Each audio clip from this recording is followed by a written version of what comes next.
Hey,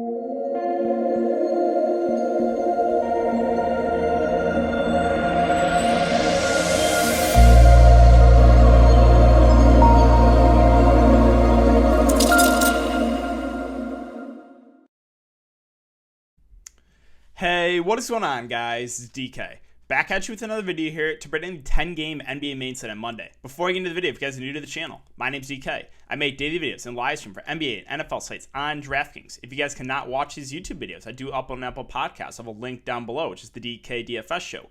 If you guys are interested in signing up for premium content, and I'll offer that on patreon.com. A couple different packages, esports, which we have a big 6-game CSGO slate coming up tomorrow, NBA, which includes NFL for free. Also linked down below. And then I want to thank Prize Picks for sponsoring this show. If this is your first time watching, you guys are not familiar with what Prize Picks is.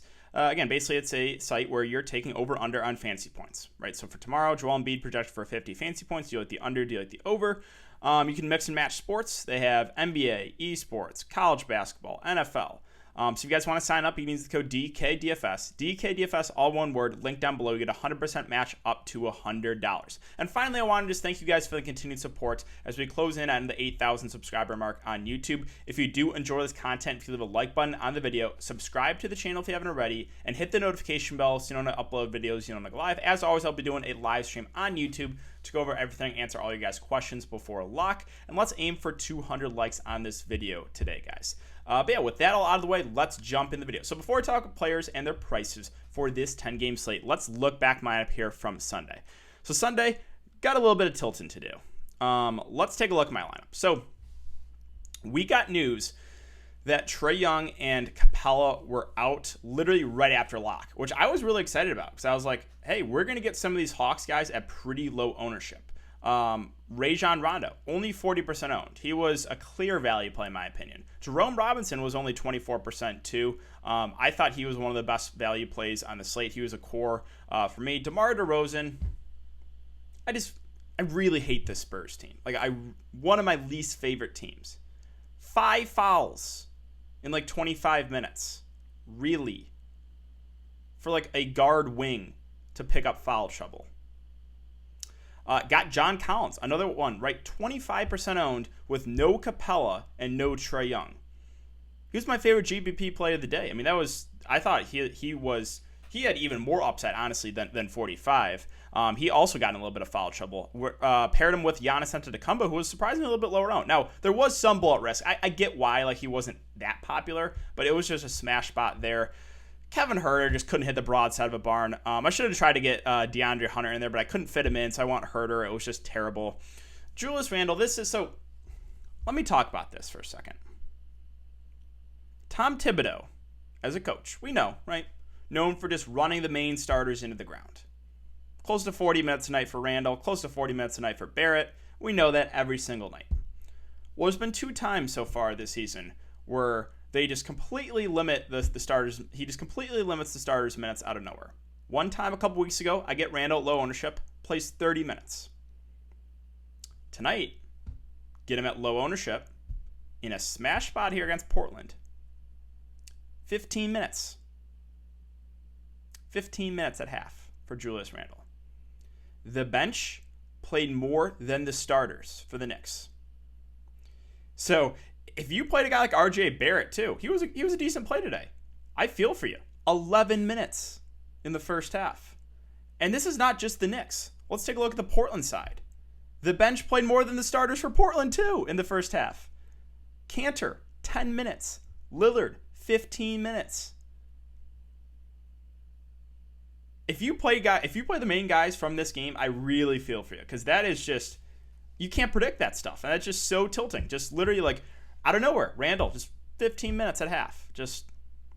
That is super annoying. Now, Alex Len, I told you guys on Patreon I was going to take the risk there just because I felt like he was going to play the backup center. I like the price better on him than Robin Lopez, and I was just like, you know what, I'm going to take the risk. 2% Alex Len, he got 20 fantasy points, so he was pretty solid.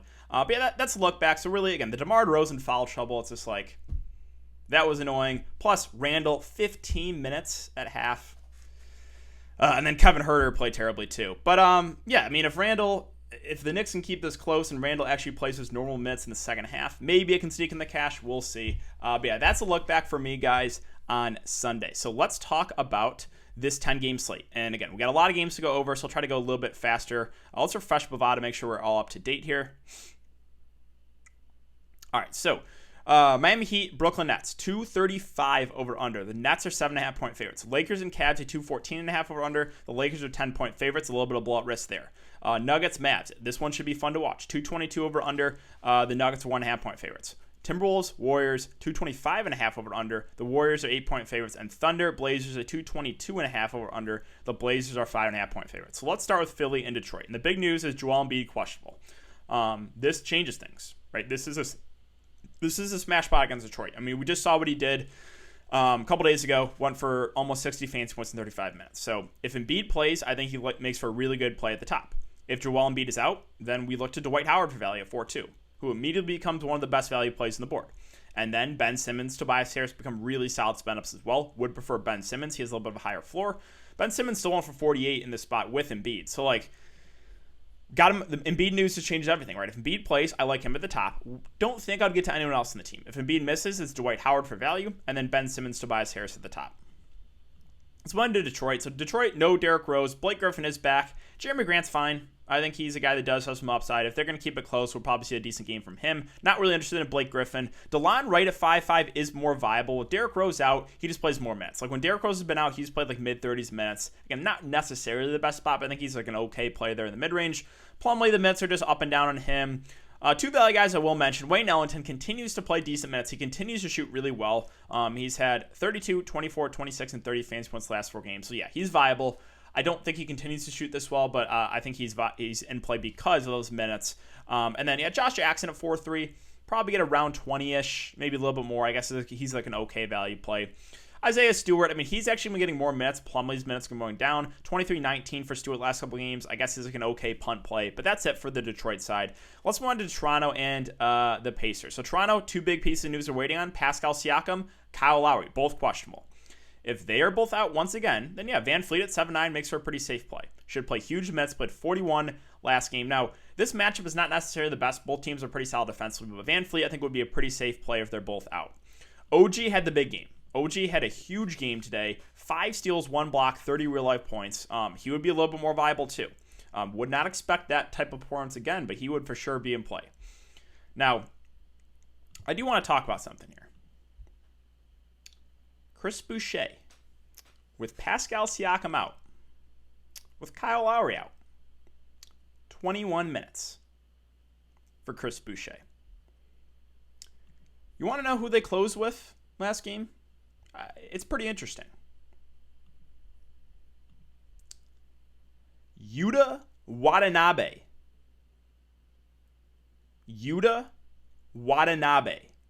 They close with him, a combination of him and DeAndre Bembry over Chris Boucher.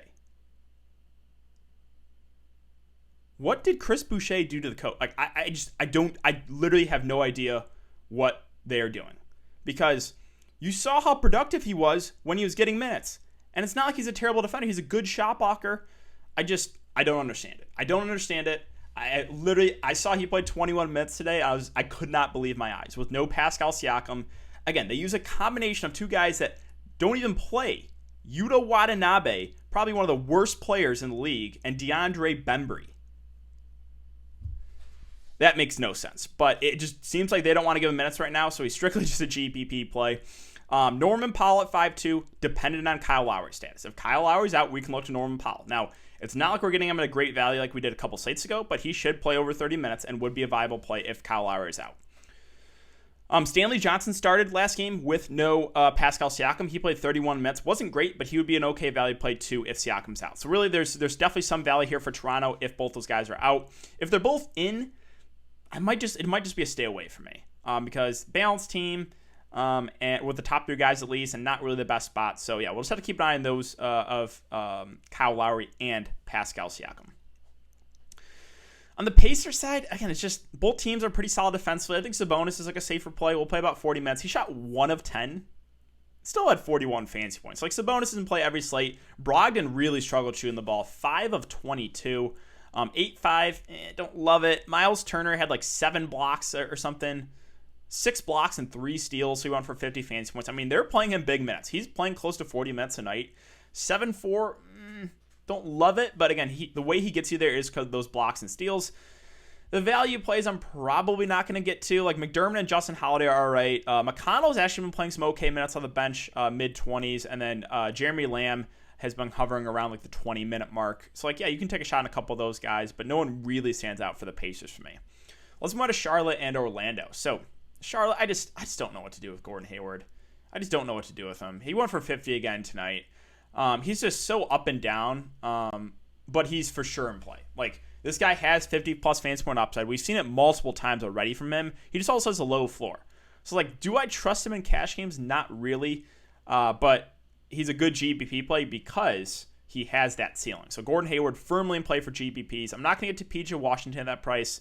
Rozier and Graham, both kind of struggled today, but the minutes have been solid for them. They're okay plays. LaMelo got a little bit extended off the bench. Again, they're just going to kind of go with the hot hand there with the guards. So never, ever really feel good about any of those guys. Biyombo, 4-4, probably not going to do that. And that's really it for Charlotte. So let's move on to Orlando.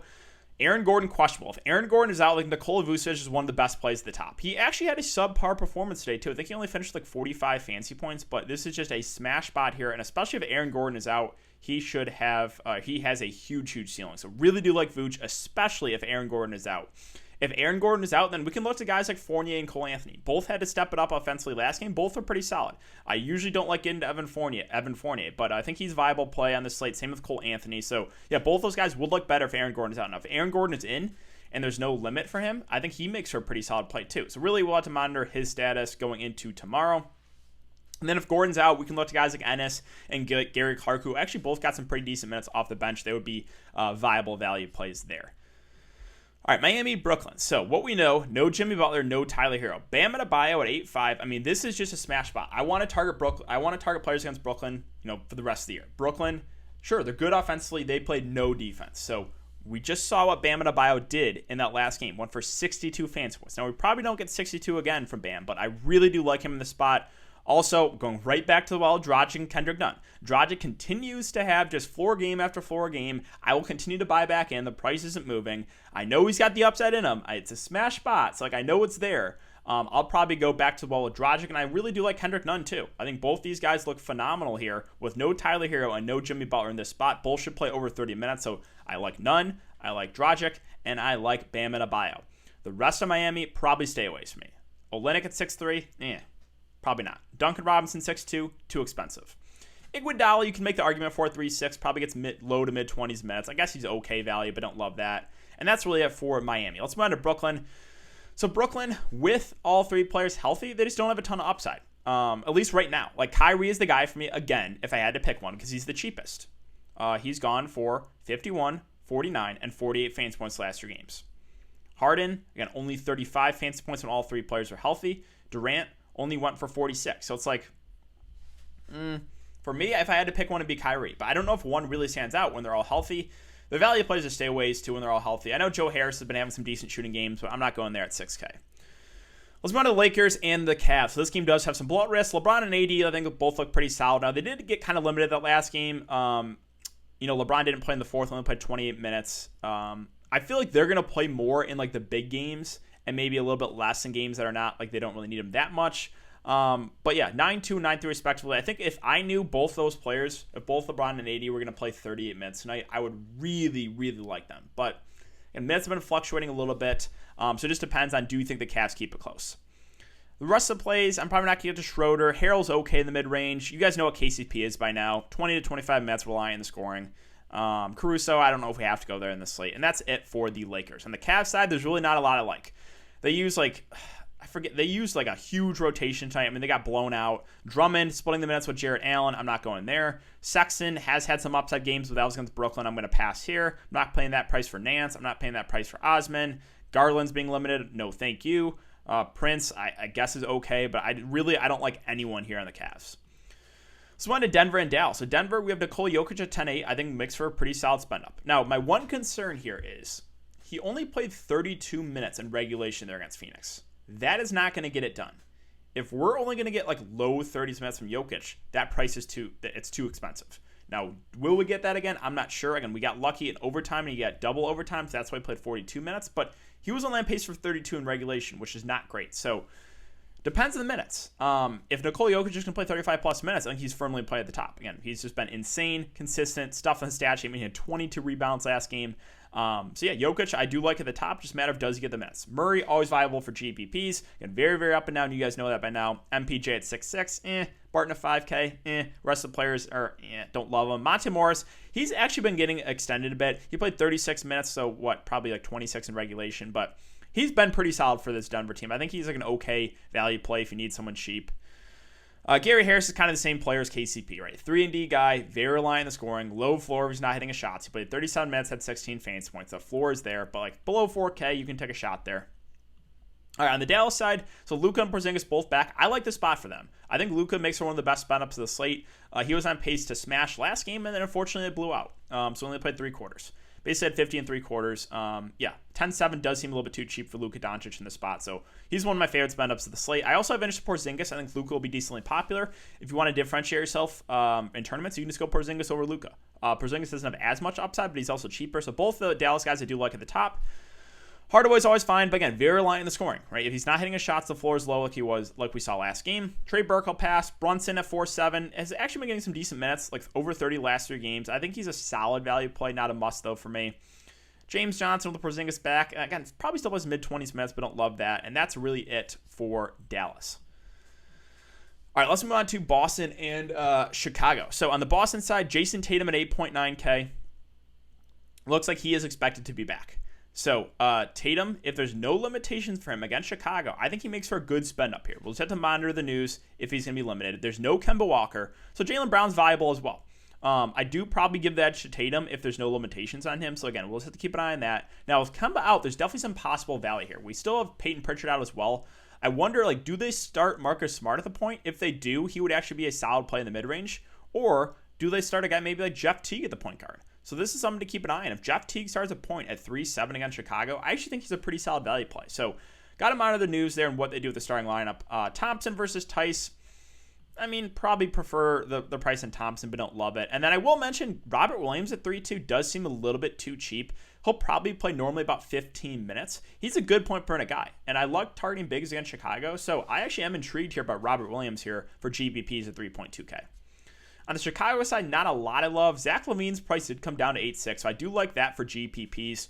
He's been playing really well this season. Really, stuff in the stat sheet too, so LaVine is viable for GPPs. Don't really like the price on White or Markkanen, probably stay away. Wendell Carter Jr. is still out, so I think Gafford's an okay punt play. He got in some big foul trouble last game. Only had 4 fantasy points in 18 minutes. That's more of an outlier, right? He's a big, normally has a decently high floor, can get you some blocks. I think he probably plays, if he starts again, probably around 20 minutes. So Gafford, I think, is an okay punt play there at 3.1K. Thad Young will probably play a little bit at the 5 as well. Again, decent play, not a priority. And then just have kind of everyone else healthy, like Otto Porter, Patrick Williams, Temple. I just don't know one guy really stands out there for Chicago. Let's move on to the Spurs and the Pelicans. You guys know my love for the Spurs, right? DeMar DeRozan was in a great spot tonight and got 5 fouls in like 25 minutes. So, but he has been their most consistent player, and he's played the most consistent minutes. You can stuff the stat sheet. I think DeRozan is a pretty solid play there at 7.7. The rest of the players are all up and down. I think I like DeJounte Murray the best for GPPs. I think he's a guy that can go out and get you 40 to 50 fantasy points. It also has a somewhat low floor. So yeah, it's Murray and DeRozan. I think I like the best for the Spurs. Johnson and Aldridge are viable too. Again, the rest of the guys are they're all up and down. I don't really have a super strong take on the rest of these guys. On the Pelicans side, so Ingram at 8K, again, he's just not doing much of the peripheral stats. I'd probably still give the edge to Zion here at 7.9. I think he has a little bit of a higher floor. I do like the matchup here, so Zion at 7.9 I think makes for a pretty solid play. Adams is a safer play. Ball and Bledsoe should get around 30 minutes. Ball went for 33 last game, and Bledsoe actually had the big game. I think he went for 40. You guys know by now, though, both these guards are very up and down. It is a good matchup, but do I trust them in cash games? I don't know if I do, but they are in play for GPPs. Hart, NAW, probably don't go there. JJ Redick basically out of the rotation now, so that's it for the Pelican side. Minnesota, Golden State. So there's really only two guys I'm interested in the Minnesota side. So still no Karl-Anthony Towns. If D'Angelo Russell plays, he's currently listed as questionable. If D'Angelo Russell plays and there's no limitations, I actually do have some interest in him for GPPs. Not a cash game play because he's up and down nature, but revenge game narrative here, good spot. So like I would like D'Lo for GPPs if he does play. If D'Lo's out, then it's a bigger boost from Blake Beasley, who plays a pretty solid minutes to play, probably mid-30s minutes, would get a ton of shot attempts up. He shot the ball 18 times, not have a great game, but again, good spot here, and especially if D'Lo's out, he would have to do more offensively. If D'Lo's out, would make Ricky Rubio like an okay play at 5-1, probably play mid to high 20s minutes, and then a guy like Jordan McLaughlin would actually be an okay punt play if D'Lo's out. I would expect close to 20 minutes again for him. The rest of the guys, there's too many guys in this rotation right now, so I don't trust it. Naz Reid at 6-1 actually has been doing a decent job of staying out of foul trouble, but that seems priced about right. Jared Vanderbilt started and looked really good, but only played 21 minutes, wasn't in foul trouble, so don't really trust that. Anthony Edwards, they literally have too many guys. There's too many guys playing right now. Anthony Edwards, Okogie, Culver, Ed Davis, McDaniels. There's too many of these guys that are playing like 20-ish minutes that I'm just going to stay away from. So it's really the guards for me, and that's about it for Minnesota. On the Golden State side, Steph Curry at 9-2 is pretty appealing here. Now, can we go to him in cash games? I still don't know, because we've seen like when he's not hitting his shots, the floor is pretty low with him. But I do like the spot here, and price almost below 9K. I do like the upside here on Steph a good amount. I don't know if I can pull the trigger on him in cash, but really do like the upside there in GPPs. Wiggins, fine. I don't play him. Oubre, up and down. Don't love it. Wiseman at 5-4. Do like the matchup for him. Should play mid-20s minutes. I think he's okay, but now seems priced about right. And then Draymond Green. I actually do kind of like Draymond Green here. I know, the game against New York got ejected. The game against Utah was a blowout. But like this game should stay close. We probably get about 30 minutes from Draymond. And this is a game like Minnesota's pretty sloppy, right? They're not a great team, so you could see like some blocks and steals here for Draymond Green. I do have some mention in him in the mid-range. The rest of the guys, again, they're just using too many guys off the bench, kind of like Minnesota, that I just don't trust any of them. Last game here, OKC and Portland.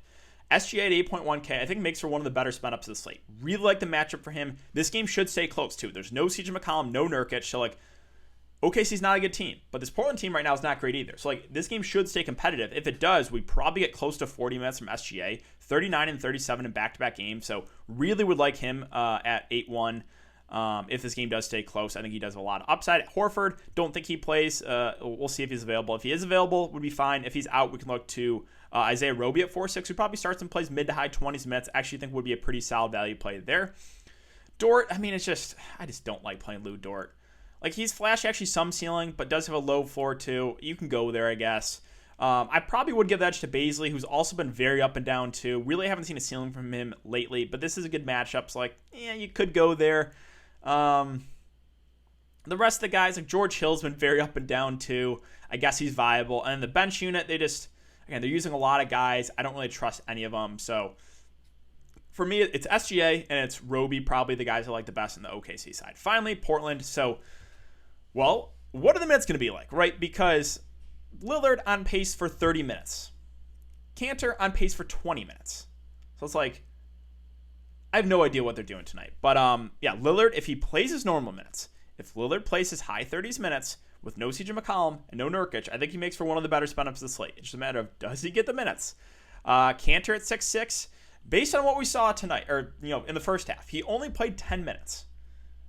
So I'm not going to play as Cantor if he only plays 20 minutes tomorrow. So I don't know, right? 6.62 is like not really getting him an amazing discount anymore. So it's like, I think still viable in GBPs, but don't love it based off what we saw tonight with the minutes. And then value-wise, I think Derek Jones Jr. at 4.3 has been getting consistent minutes. He's played 34, 30, actually got some decent run in the first half. I think he's like an okay value play. You can look to Melo too at 4.6. Rodney Hood's viable too, but a little reliant on the scoring. Harry Giles got extended off the bench. I mean, if they're going to use him more, obviously I would like it, but I don't know if those minutes continue. Curious to see what he finishes with tonight. And that's really it for the Portland side. I think that's going to do it for the video as well today, guys. So if you have been enjoying the content so far, I would really appreciate if you hit the like button on the video, subscribe to the channel if you haven't already, and hit the notification bell so you don't upload videos you don't want to go live. Thanks again, guys. Have a great night, and I'll see you all tomorrow in the live stream.